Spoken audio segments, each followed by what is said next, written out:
మహాపరిశుద్ధుడా మహోన్నతుడా నీకు వందనాలు ప్రభువా. అనే నామముల కంటే నీవు పైన కలిగిన గొప్ప దేవుడు తండ్రి స్తోత్రములు ప్రభువా. విశ్రాంతి దినమును పరిశుద్ధంగా ఆచరించుకున్న రీతిగా ప్రభువా ఎక్కడ ఇద్దరు ముగ్గురు నీ నామమున ప్రార్థిస్తారో వారి మధ్యలో నేను ఉంటానని సెలవిచ్చిన దేవానికి వందనాలు. మా మధ్యలో మీరు ఉన్నారని మేము నమ్ముచున్నాము తండ్రి స్తోత్రములు నాయన. పాటల ద్వారా తండ్రి మీరు మహిమ పొందినారని నమ్ముచున్నాము తండ్రి నీకు వందనాలు స్తోత్రం.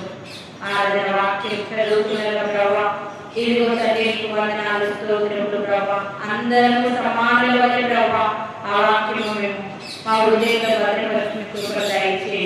దేవానికి వందనాలు స్తోత్రములు గ్రహించే మనసు అర్థం చేసుకునే హృదయం మా అందరికీ దయచేయండి తండ్రి నీకు స్తోత్రములు ప్రభావ. ఇంకెవరైతే రాలేకుంటున్నారు ప్రభావ వారిని నిర్భర పెట్టి నడిపించండి. వారిలో భయంలో వణుకును పుట్టించండి తండ్రి నీకు స్తోత్రములు చెల్లించుకుంటూ అయ్యా 26వ కీర్తన ప్రభావ మేము చదువుతున్న ప్రభావ ఇదిగో మా నోటి కేడుగా ఉండి తండ్రి ఆ వాక్యము నీరు కట్టి మాలను ఫలింప చేయమని అడుగుతున్నాను. దేవానికి వందనాలు స్తోత్రములు చెల్లించుకుంటూ ఈ కోర్తి ప్రార్థన ఏ నామములో అడుగుతున్నాను తండ్రి ఆమేన్.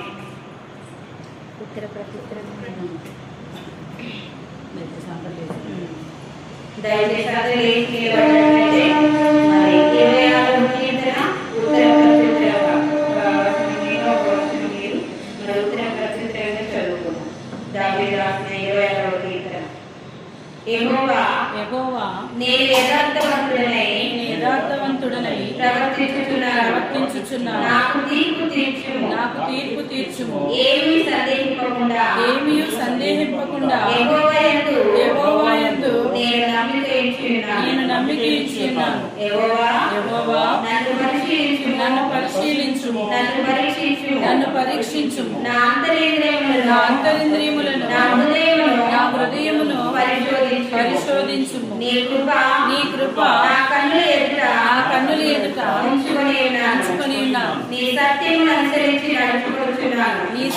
అనుసరించి నడుచుకొనుచున్నాను. పనికి మాలిన వారితో నేను సాంగత్యము చేయను. వేషధారులతో పొందు చేయను. దుష్టుల సంగము నాకు అసహ్యము. భక్తిహీనులతో సాంగత్యము చేయను. నిర్దోషినని నా చేతులు కడుక్కొనును. యెహోవా నీ బలిపీఠము చుట్టూ ప్రదక్షిణము చేయుదును. అచ్చట కృతజ్ఞతాస్తుతులు చెల్లించుదును. నీ ఆశ్చర్య కార్యములను వివరించును. యెహోవా నీ నివాస మందిరములో నీ తేజో మహిమ నిలుచు స్థలమును నేను ప్రేమించుచున్నాను. పాపులతో నా ప్రాణము చేర్చకుము. నరహంతకులతో నా జీవమును చేర్చకుము. వారి చేతిలో దుష్కార్యములు కలవు. వారి కుడి చేయి లంచములతో నిండి ఉన్నది. నేను యథార్థవంతుడనై నడుచుకొనుచున్నాను. నన్ను విమోచించుము. నన్ను కరుణించుము. సమభూమిలో నా పాదము నిలిపినాను.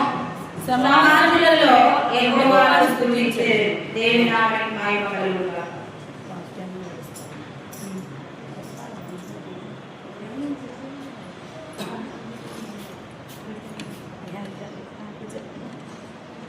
అదకుండా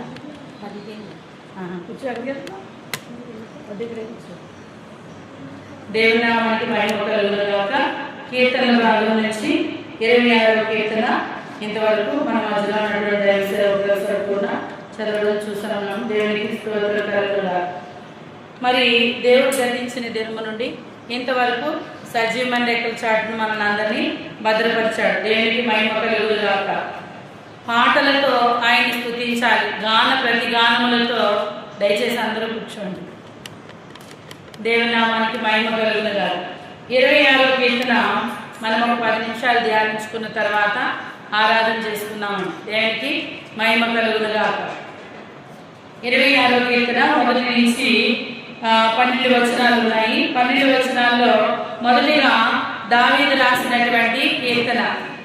అంటే మందిరమునకు వెళ్ళినప్పుడు మనము ఎలా వెళ్ళాలి అనేది రోజు ఉదయం మనము 5 నుంచి 6:30 వరకు ప్రార్థనలో మనము తెలియపరుచుకుంటాం. 100వ కీర్తనలో మనం చూసినట్లయితే ఏ విధంగా మనం మందిరానికి వెళ్ళాలి అంటే నేను చెప్పానండి, సమయానికి మనం మందిరానికి వెళ్తే పాటలు పాడుకుంటూ వెళ్తాం. సమయం అయిపోయిన తర్వాత ఎలా వెళ్తాం తెలుసా? అయ్య బాబా అయిపోయింది, ప్రారంభించేసుకుంటారు, స్టార్ట్ అయిపోయి ఉంటారు, నేనే లేటేమో, ముందు ప్లేసులు లేవేమో, నేను ఎక్కడ కూర్చోవాలి, ఇవి వస్తాయి. అదే మనం ముందుగా సమయానికి ముందు వెళ్ళామనుకోండి, ఎలా వెళ్తామంటే ఇక్కడ కీర్తనలు పాడుచు ఆయన ఆవరణంలో ప్రవేశించుని. కృతజ్ఞతార్పణలు మనకు తెలిసింది స్తుతులే, అర్పణలు చేయం. ఎందుకంటే హేబేలు కృతజ్ఞతార్పణ ఇచ్చాడు, అది దేవునికి శ్రేష్టంగా అనిపించింది. అంటే కృతజ్ఞత అర్పణలు చెల్లించుచు ఎలా వెళ్ళాలంటే ఆయన గుమ్మములలో ప్రవేశించాలి. ఎందుకంటే మనము సియోను వాసులం కదా. దేవుడు ఏమన్నాడంటే ఆశీర్వదింపబడిన వారులారా లోనికి రండి. దానికి ఆపోజిట్ ఏంటి? శాపము పొందిన వారే బయటకు పోండి. ఇప్పుడు మనం ఏది తీసుకుంటాం? ఆశీర్వాదం మనకు కావాలి. ఆశీర్వాదం కావాలంటే లోనికి రావాలి. లోనికి రావాలంటే సమయానికి రావాలి. దేవునికి మహిమ కలుగుతుంది. ఎందుకంటే పాటలు పాడుకుంటూ సంతోషంగా ఆ జర్నీ మనకి కొన్ని సందర్భాల్లో చూడండి. మేము లాస్ట్ ఇయర్ కర్ణాటక వెళ్ళాం.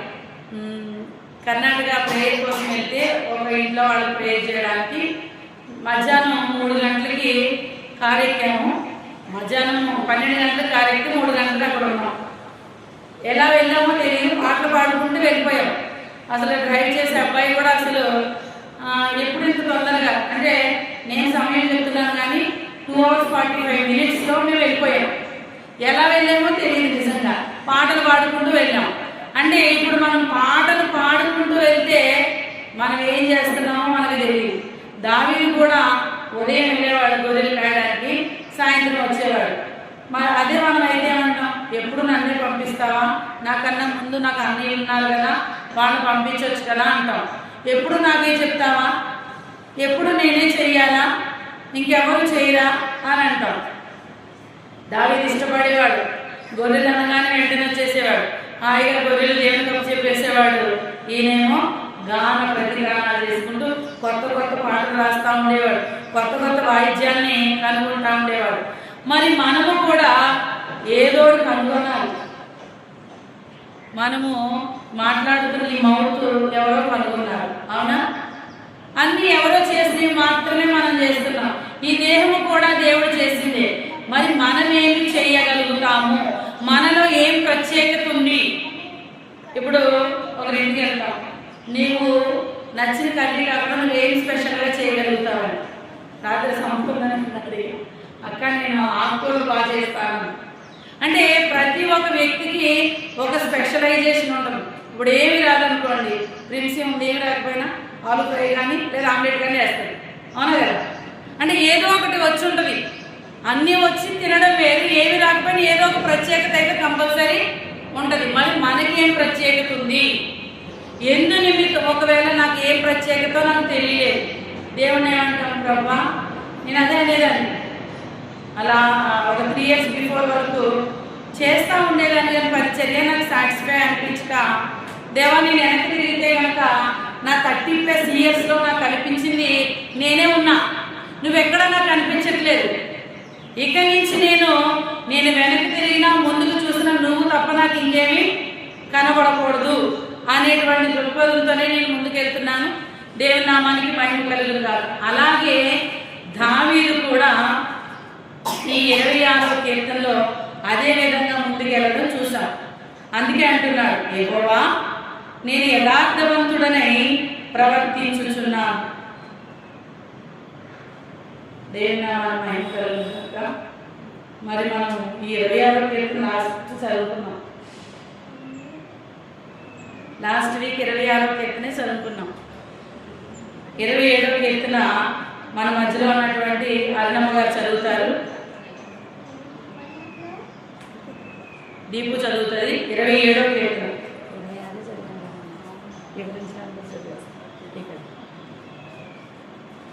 మొత్తం ఎన్ని ఉన్నాయి? 27, 14 వచ్చినాయి.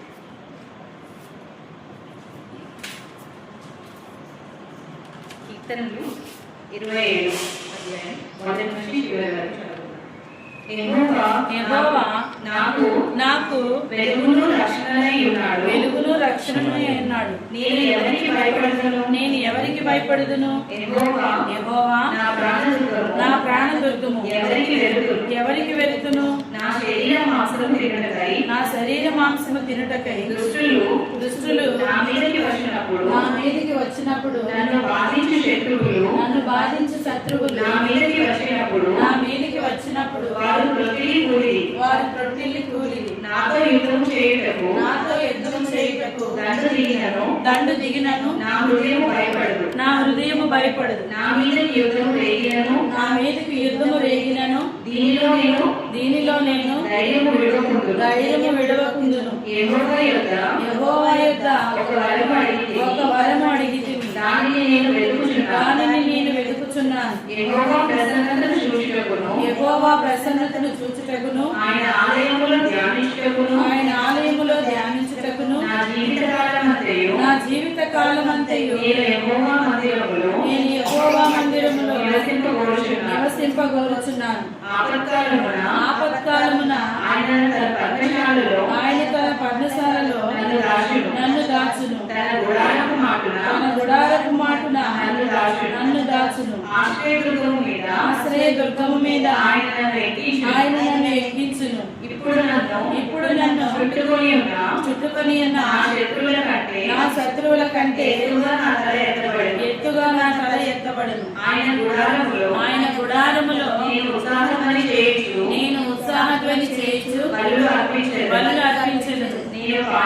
నేను పాడెదను. యెహోవాను గూర్చి స్తుతిగానము చేసేదను. యెహోవా నేను కంఠధ్వని ఎత్తి నిన్ను ప్రార్థించినప్పుడు నా మనవి ఆలకింపుము. కరుణతో నాకు ఉత్తరమిమ్ము. నా సన్నిధి వెలుగుడని నీవు సెలవీయగా యెహోవా ఈ సన్నిధి నేను వెతికెదనని నా హృదయం నీతో అని నీ ముఖమును నాకు దాచకుము.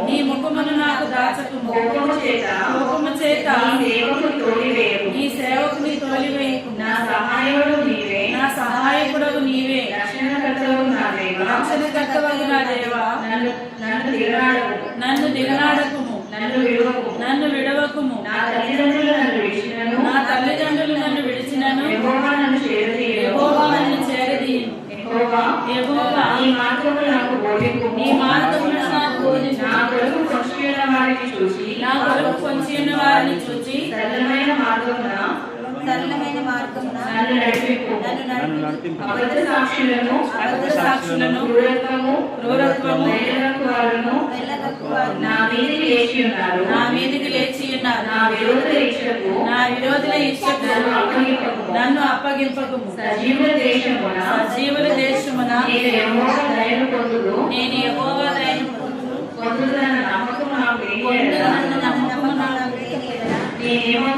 నేనేమవుదును? యెహోవా కొరకు కనిపెట్టుకొని ఉండుము. ధైర్యము తెచ్చుకొని నీ హృదయమును నిబ్బరముగా ఉంచుకొనుము. యెహోవా కొరకు కనిపెట్టుకొని ఉండుము. దేవుని నామానికి మహిమ కలుగుగాక. తమ్ముడు నా వైపు చూస్తే దేవునికి మహిమ కలుగుగాక. 27వ కీర్తన మొదటి నుంచి 14 వచనాలు మనము ధ్యానించుకున్నాము. ఇందులో ఒక మంచి మాట, 3వ చరణంలో ఒక మాట ఉన్నది. నాతో యుద్ధం చేయుటకు దండు దిగినను నా హృదయం భయపడదు. నా మీదకి యుద్ధము రేగినను దీనిలో నేను ధైర్యము విడవకుందు. దేవునికి మహిమ కలుగుగాక. అంటే మనతో యుద్ధము చేయడానికి దండు దిగినను అంటే ఎంతమంది అనేది లెక్కలేదు. ఇక్కడ అనేక మంది మన మీదకి వచ్చినప్పటికీ నాకేమి లేదు, భయం లేదు, దిగులు లేదు. ఎందుకంటే నేను ఎవరిని ఆశ్రయించి ఉన్నానని మొదటి మాట ఉంది. యెహోవా నాకు వెలుగును రక్షణనై ఉన్నాడు. నేను ఎవరికి భయపడదును. దేవునికి మహిమ కలుగును గాక. దేవుడు నాకు రక్షణ ప్రాకారంగా. ఈనాడు ఇశ్రాయేల్ దేశం మీద దండెత్తడానికి చాలా మంది ఆలోచించేది ఏంటంటే, ఇశ్రాయేల్ దేశానికి డ్రోన్ వ్యవస్థ అనేది ఒకటి ఉంది. అంతేకాకుండా ప్రాకారముగా కట్టబడినటువంటి ఒక యుద్ధ ప్రాకారం వాళ్ళకు ఉంది. కాబట్టి దాని నిమిత్తము ఎవరు కూడా వెళ్ళలేకపోతున్నారు. అయినప్పటికీ అన్ని దేశములు ఒకే దేశమయ్యి ఇశ్రాయేల్ దేశాన్ని ఒంటరి దేశం చేస్తారని జకర్యా గ్రంథంలో ప్రవచనం ఉంది. ఇప్పుడు నిజంగా మనం చూస్తే జకర్యా గ్రంథంలో ఉన్న ప్రవచనము నెరవేరబడుతుంది. ఎందుకంటే ఇప్పుడు లోకంలో చాలా భయంకరమైన పరిస్థితులు ఉన్నాయి అంటే దానికి గల కారణం ఏంటో తెలిసి మనం ఏమనుకుంటామంటే, ప్రభువా భయంకరమైన పరిస్థితులు ఉన్నాయి, వీటన్నిటి నుంచి వీరు విడిపించు ప్రభా, వారిని విడిపించు ప్రభా, వీరిని విడిపించు ప్రభా అని మనం ఏం చేస్తున్నామంటే, ఒక మాట లోకంలో ఒక సామెత ఉంటుంది, ఎంట గెలిచి రచ్చగలవని. ఇంట్లో మన మాట ఎవరు ఎంటర్ కానీ బయటకు వెళ్ళి మనం తీర్పు తీరుస్తామని. అంటే ఇప్పుడు మనం ఏం చేయాలి? మన కుటుంబాన్ని మనము దేవుని యొక్క రాకడికి సిద్ధపాటు కలిగినట్టుగా మనం చేసుకోవడం అనేసి, మన ఇంట్లో వాళ్ళకి మాట అంటే వెంటనే తిట్టేస్తాము, బయట వాళ్ళకి మాట అంటే దేవుని కోసం తట్టుకోవాలి కదా, దేవుని కోసం మనం ఓర్చుకోవాలి కదా అంటాం. నేనేమంటానంటే మొదటిగా ఇల్లు, తర్వాతే బయట. మోషే ఏమన్నాడు? నేను నా ఇంటి వాడును యెహోవాను సేవించెదను. మొదట నేను, తర్వాత నా ఇల్లు, తర్వాతే బయట. కానీ ఇప్పుడు చాలా మంది ఏం చేస్తున్నారంటే, ఇంట్లో వాళ్ళని కానీ, భర్త భార్యని కానీ, భార్య భర్త కానీ, ఒకవేళ ఇద్దరు ఉండే పిల్లల్ని కానీ పట్టించుకోవడం వదిలేసి ఒక బైబిల్ వేసుకుని బయటకు వెళ్తున్నారు. నీ వల్ల అనేక మంది రక్షణలో వస్తున్నారు, కరెక్టే, వాళ్ళు పరలోకంలోకి వెళ్తున్నారు, కరెక్టే. మరి నీ పిల్లలు, నా పిల్లలు ఎక్కడికి వెళ్తున్నారు? ఒక్కసారి మనము ఆలోచించుకోవాలి. నాతో యుద్ధము చేయటకు దండు లేనను, నేను భయపడను. ఎలా ఉంటాను? నేను నిబ్బరము కలిగి ఉంటాను. నేను ఎలా ఉంటాను? నిబ్బరము కలిగి ఉంటాను. ఎంతసేపు కొంతమంది భయపడుతూనే ఉంటారు. అంటే ఎలా భయపడతారంటే, ఒక శ్రమ వచ్చింది, తర్వాత ఏమవుతుందో ఆలోచిస్తూ భయపడతారు. తర్వాత అందులో మా అమ్మ ఫస్ట్ ఉండదు, తర్వాత ఏమైపోతుందో ఊహించుకుని భయపడిపోతూ ఉంటారు. అలాంటి భయపడినటువంటి వ్యక్తి బైబిల్ గ్రంథంలో గిద్యోను భయపడిపోతూ ఉంటాడు. వెళ్ళిపోయి ఆ వెనకాల దాక్కుని ఉంటే దేవుని దేవుడితో పిలుస్తూ ఉంటాడు. గిద్యోను ఇట్లా అంటే భయపడిపోతూ ఉంటాడు. ఏమైపోతుందో చాలా భయం కలిగి ఉన్నప్పుడు ఒక మాట న్యాయాధిపతుల గ్రంథంలో చూస్తే మనము ఒక మాట పలకబడి ఉంటుంది. న్యాయాధిపతులు 4వ అధ్యాయం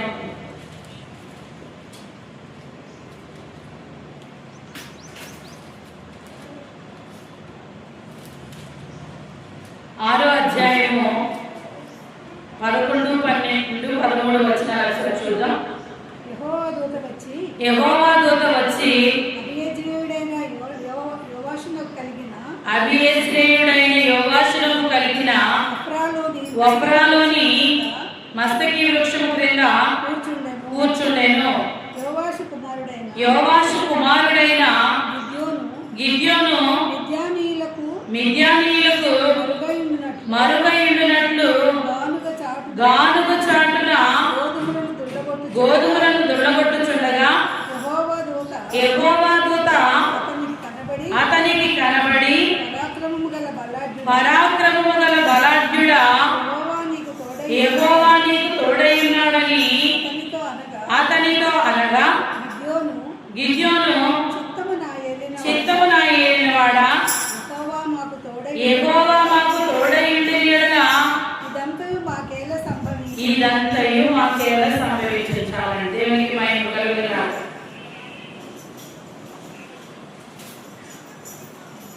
అంటే దేవుడు మాకు తోడై ఉంటే ఇంత కష్టం ఎందుకు వచ్చేది మాకు? దేవుడు మాకు తోడై ఉంటే ఇంత బాధ ఎందుకు వచ్చేది? నేను ఎందుకు ఇక్కడ దాక్కుని ఉండేదాన్ని అని. నీవు చేసి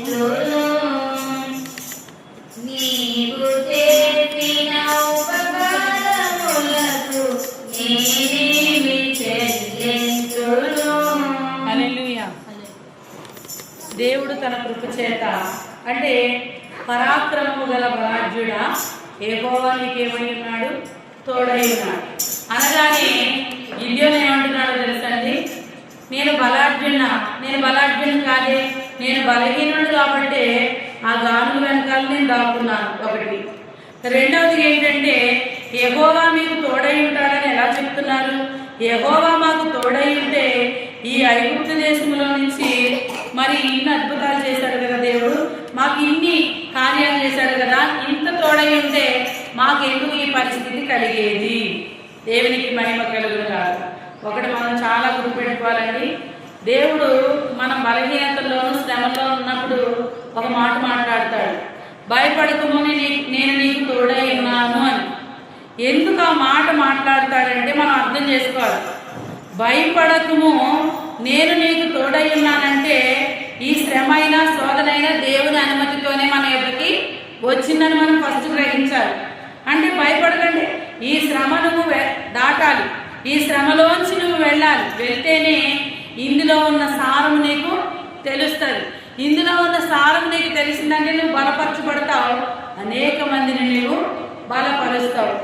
అంతే. కొంతమంది ఏమనుకుంటారంటే దేవుడు తోడై ఉన్నానంటాడు, ఇంకొంతమంది యేసుప్రభువు నమ్ముకుంటే కష్టాలు వస్తాయంట కదా, మేము అందుకు రాము అని కొంతమంది. నిజంగా చెప్పాలంటే వస్తాయి, నిజముగా చెప్పాలంటే కష్టాలు వస్తాయి.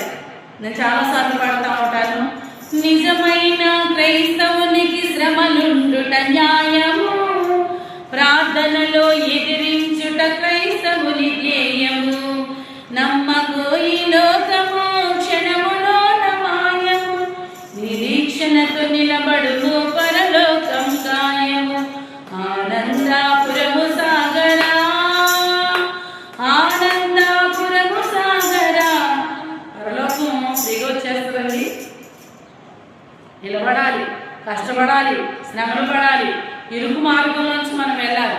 మీరు జాన్ గుటెన్బర్గ్ అంటే యాత్రికుని ప్రయాణం రాసినటువంటి ఆ బుక్ చదివితే కనుక నేను ఎన్నోసార్లు నిజంగా ఒక 25 సంవత్సరాల క్రితం ఆ బుక్ కోసం నేను ఎంత పోరాడి ఎక్కడికో వెళ్ళి అంటే ఆ బుక్ కంపల్సరీ చదవాలని చాలా కష్టపడి తెచ్చుకున్నాను. ఇప్పుడు మనకి యూట్యూబ్లో కూడా యాత్రికుని ప్రయాణము పార్ట్ 1, పార్ట్ 2 మూవీస్ ఉన్నాయి. మంచిగా మూవీస్ వచ్చినాయి. ఇప్పుడు పిల్లలు